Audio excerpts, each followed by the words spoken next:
ताऊ तैया ने काका का क्या ने छोटे बड़े बहन भाई सारे प्रदेशवासियों ने मेरी मैं नवीन यादव तड़के तड़कता की थारा स्वागत करूं कि खबर खबर प्रस्तुत करने से पहले एक बहुत महत्वपूर्ण खबर जो संपूर्ण देश की लड़कियों के लिए ये खबर है 7 सितंबर 2025 से रिलेटेड। जिस दिन आपको डॉक्टर अमित आईएएस अकेडमी के हेडक्वार्टर में पहुंचे। क्यों? क्योंकि इस दिन डॉक्टर अमित आईएएस अकेडमी के द्वारा स्कॉलरशिप टेस्ट, इस टेस्ट में 120 क्वेश्चन होंगे, 100 क्वेश्चन जीएस के होंगे, 20 क्वेश्चन सीसेट, 1/3 नेगेटिव मार्किंग होगी। जो लड़की 1 रैंक से 30 रैंक में शामिल होती है उनको निःशुल्क शिक्षा दी जाएगी। जो 31 से 50 रैंक में शामिल होती है उसको 50% स्कॉलरशिप दी। इसमें सबसे बढ़िया बात और भी है कि आप यहां रहकर के भी तैयारी कर सकती हो, क्योंकि हम आप लोगों को रेजिडेंशियल फैसिलिटी भी अवेलेबल करवाएंगे। और इसमें गुरुकुल नाम से हमारा महिला हॉस्टल है, फीमेल हॉस्टल। आप यहां रहकर के भी तैयारी कर सकते हो। ऑनलाइन ऑफलाइन दोनों ही मोड में आपको क्लासेस प्रोवाइड करवाए जाएंगे। 365 दिवसीय ये बैच रहेगा। इस 365 दिवसीय बैच में अलग अलग प्रोग्रामों के तहत आप लोगों को एक बेहतरीन तैयारी करवाई जाएगी और आप लोगों के सपने साकार करना ही हमारा उद्देश्य है। हम हर उस लड़की को कामयाब देखना चाहते हैं जो अपने सपनों को साकार करने के लिए पुरजोर मेहनत के साथ और पुरजोर परिश्रम के साथ अपना संपूर्ण श्रेय उस एग्जाम तक, और आप जब पूरा 100% प्रदर्शन आप उस एग्जाम तक करोगे तो आपका सिलेक्शन निश्चित। मेहनत हमारी होगी, सफलता आपकी होगी। आप लोगों को सशक्त बनाने के लिए टेस्ट ऑर्गेनाइज करवाएं। तो गोल्डन अपॉर्चुनिटी है लड़कियों के लिए। तो पूरे देश की लड़कियों से मैं निवेदन करूंगा आप इस टेस्ट में उपस्थित हुई।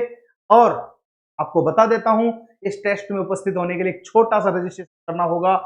रूल रेगुलेशन है, ये रजिस्ट्रेशन आपको करना होगा। आप जब डॉक्टर अमित अकेडमी ऐप पे जाओगे तो आप मिशन शक्ति 2.0 नाम से एक बैच होगा, उस पर क्लिक करोगे तो 101 रुपए का रजिस्ट्रेशन करना होगा। और वो रजिस्ट्रेशन करने के बाद ही आप 7 सितंबर में प्रेजेंट हो सकते। अब बात करते हैं हम अपनी खबर की। खबर है हरियाणा के मजदूरों से रिलेटेड। हर वर्ग अपने अपने हक की मांग उठाता रहा है, वैसे ही मजदूर वर्ग भी लगातार अपने हकों की मांग के लिए लड़ाई करता रहा है, लड़ता रहा। उसने इस संघर्ष में न जाने कितने अथाह परिश्रम किए होंगे, तब जाकर के थोड़े थोड़े हक सरकार उनके सरकार के कानों तक इतनी हरी भरकम संघर्ष के बाद जरा सी आवाज पहुंचती है। तो आज उन मजदूरों के हक की आवाज है, उसके ऊपर मैं बात करता हूं। क्या संशोधन हरियाणा सरकार क्या है उस पर हम चर्चा करते हैं। तो प्यारे मित्रगणों, मैं आपको बता देता हूं हरियाणा ने मजदूरी और कार्य शक्तियों में संशोधन किया है। मजदूरों के हक अब और मजबूत। क्या संशोधन किया है मजदूरों के बारे में, उसके ऊपर हम चर्चा कर लेते हैं। तो देखिए चर्चा में क्यों है, हरियाणा सरकार के अंशकालिक और दैनिक वेतन भोगी कर्मचारियों के वेतन संरचना में संशोधन की घोषणा की है, जो 1 जनवरी 2025 से प्रभावी होने की बात कही गई। साथ ही आउटसोर्स कर्मचारियों के लिए अवकाश पात्रता और अनुबंध विस्तार को भी अद्यतन किया जाएगा, ये बात वहां पर कही गई थी। 1 जनवरी 2025 को प्रभावी होने पर बल दिया गया। संशोधित संरचना का उद्देश्य हरियाणा कौशल रोजगार निगम के माध्यम से नियोजित श्रमिकों के लिए मजदूरी भुगतान को मानकीकृत करना और परिश्रमिक में पारदर्शिता निष्पक्ष को बढ़ावा देना। पारदर्शिता यानी कि पार्शियलिटी लेकर के आना को प्रोत्साहन देना, उसको बढ़ावा देना। संशोधित वेतन संरचना की अगर मैं बात करूं तो 2 वेतन स्लैब है। 19,900 रुपए मासिक वेतन पाने वाले कर्मचारी, 765 रुपए प्रतिदिन वेतन प्राप्त करने वाले कर्मचारी, 96 रुपए प्रति घंटे के हिसाब से उनको वेतन दिया जाएगा।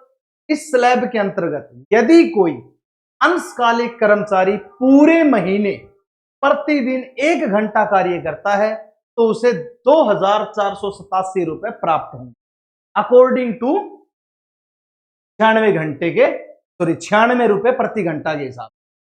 24,100 रुपए मासिक वेतन वाले दूसरे स्लैब के कर्मचारी 927 रुपए प्रतिदिन और 116 रुपए प्रति घंटा प्राश्रमिक मिलेगा, यानी कि उसको मेहनताना मिलेगा। इस श्रेणी को कर्मचारी पूरे महीने प्रत्येक दिन 1 घंटे कार्य करता है तो 3112 रुपए अर्जित करेगा, यानी कि उसका मेहनताना मिलेगा प्रत्येक दिन यदि 1 घंटे करता है।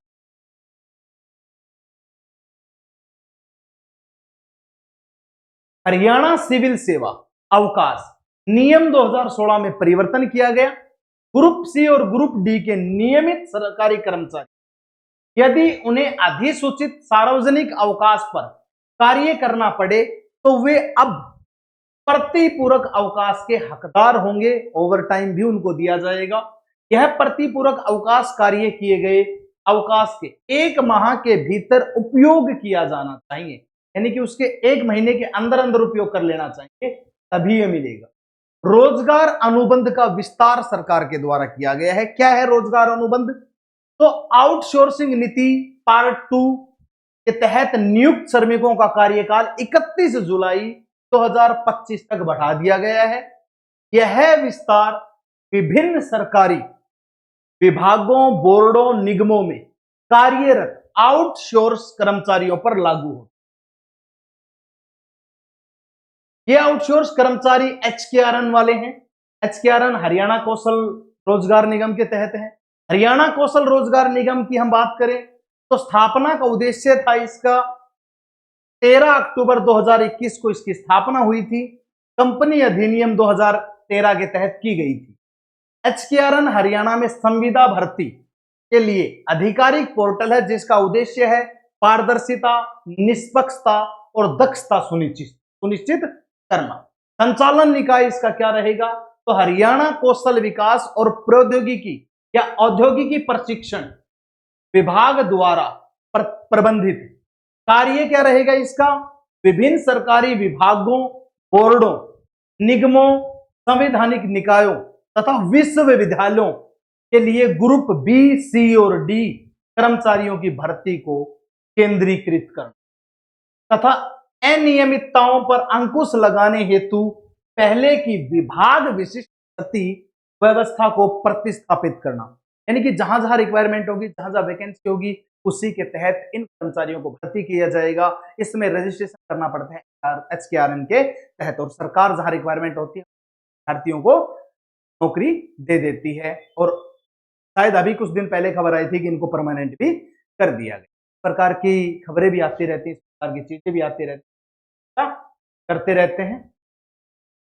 प्रमुख जिम्मेदारियां, इनकी प्रमुख जिम्मेदारियां क्या होती हैं? संविदात्मक तथा DC हर कर्मचारियों पर डाटा एकत्रित करना, स्टाफिंग अनुरोध को संभालना, रिक्तियों का विज्ञापन करना, परीक्षण, साक्षात्कार, कौशल मूल्यांकन के माध्यम से भर्ती का अनुबंध करना तथा उपयुक्त उम्मीदवारों की सिफारिश करना। मुख्य उद्देश्य वंचित पृष्ठभूमि के उम्मीदवार को सहायता प्रदान करना, समय पर वेतन भुगतान सुनिश्चित करना तथा राज्य आरक्षण नीति को लागू करना, ये इनकी प्रमुख जिम्मेदारियां रहेंगी। तो सरकार ने सभी प्रकार के वर्ग के लोगों के बारे में सोचा है। मजदूरों के बारे में भी सोचा है। 2 स्लैब का वेतन रखा, 900 रुपए से लेकर के 4 रुपए तक का वेतन स्लैब रखा। एक में 96 रुपए प्रति घंटा दे रही है, एक में रुपए प्रति घंटा दे रही है, एक में एक दिन की 765 की मजदूरी पड़ती है और एक में एक दिन की 900 कुछ मजदूरी पड़ती है। इस प्रकार से चीजें चलती है। फिर हरियाणा सरकार ने HKRN के बारे में भी सोचा है, HKRN के लोगों के बारे में भी बातें बताई हैं। तो इस प्रकार से हर वर्ग के लोगों के बारे में सरकार ने कुछ संशोधन किया है, तब जाकर के ये डिसाइड किया और खबरें लागू की। 1 जनवरी से लागू होने की बात यहां पर कही गई थी। 31 जुलाई तक का अल्टीमेटम टाइम दिया गया था। अब थोड़ा हो सकता है बात कही। ठीक, इस प्रकार से विचार किए गए। लगातार ऐसे ही संशोधन आते रहते हैं, लगातार इन चीजों होती रहती। मैं सभी प्रदेशवासियों से गुजारिश करता हूं कि यदि आप किसी भी प्रकार के कार्य में निपुण हो तो आप सरकार के द्वारा बनाई गई योजनाओं का लाभ उठाइए और उनमें अपना पंजीकरण करवाइए और ज्यादा से ज्यादा का फायदा उठाकर अपना चिंता ना बनाइए। क्योंकि सरकार ने, देश ने जो योजनाएं लागू कर रखी, अगर हम उन योजनाओं के बारे में नहीं जान पाए, फायदा ही नहीं है, उनका लाभ नहीं ले, क्या फायदा। तो इसीलिए आज से ही निश्चय कीजिए, जो जो चीजें, जिन जिन चीजों के आप सक्षम हो, जिन जिन चीजों के योग्य हो, उन चीजों के प्रति एक निष्ठा भाव दिखाते हुए उन चीजों के प्रति बढ़िए। तो आपका हक है वो आप लीजिए।